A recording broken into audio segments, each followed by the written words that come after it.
My name is Beth Katsovalos, and Matthew, obviously, the previous speaker, is my husband.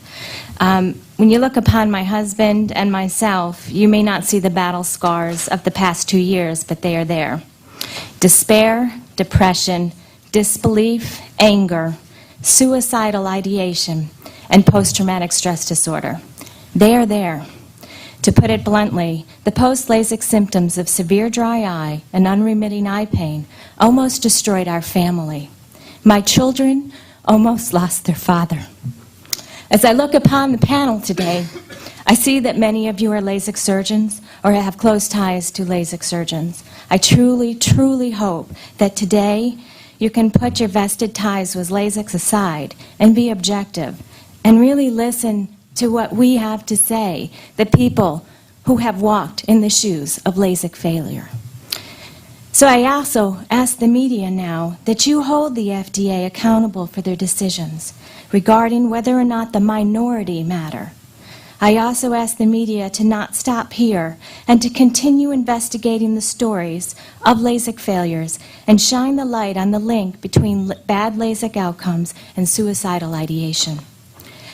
Think of the numbers of LASIK surgeries that are done annually. Based on the complication rates stated, LASIK is destroying thousands and thousands of patients and family lives. How many will it take for you to recognize that LASIK cannot continue in its current form? I spoke to a gentleman by the name of Roger from Wisconsin. His brother Robert was a great outdoorsman. He was a champion at Packborough racing. Robert kept a journal in his last months before he took his life. He wrote that the constant, unremitting eye pain, burning post-LASIK was unbearable. He said that the pain was too much to overcome. He couldn't live that way anymore. A young doctor who had LASIK in the summer of 2003 committed suicide in September of 2004. This doctor consulted with many physicians in search of solutions to his post-LASIK visual disturbances. He committed suicide after realizing that the solutions to his physical post-LASIK complications were non-existent. Major Eric J. Rupert is a military physician serving in Iraq. His LASIK surgery was done in July of 2003. He states, "I strongly believe that the loss of tear function, which is deemed an acceptable downside to LASIK surgery, is in fact not at all acceptable for many people who lead active lifestyles." And finally, Linda Knuckles had LASIK surgery in January of 2007. She went from doctor to doctor in her city and experts long distance, trying to find help to get her life back. Linda states in her testimonial, "I could not escape the intense burning, even with my eyes closed. I didn't want to get out of bed anymore and face the day. If this is what my life was going to be like, I wasn't even sure I wanted to go on living. I began to think about death being the only escape from misery.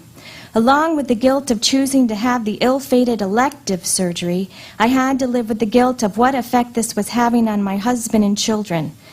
I was an empty shell of my pre-LASIK self and my own personal hell." As I read those words for the first time, I was astounded as to how very similar her words were to my husband's. And listening to all the testimonials today, again, it's just over and over I'm hearing the same thing from LASIK patients who have similar complications.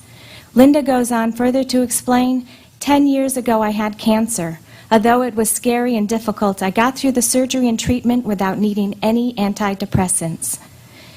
In 20 minutes, as the advertisers say, all of our lives were permanently altered. It's time for the FDA to stand up and protect the public for whom it is entrusted to serve. LASIK has wreaked havoc upon thousands and thousands of families. The eye is the most vital sensory organ that significantly impacts our quality of life. We use our eyes every second of the day.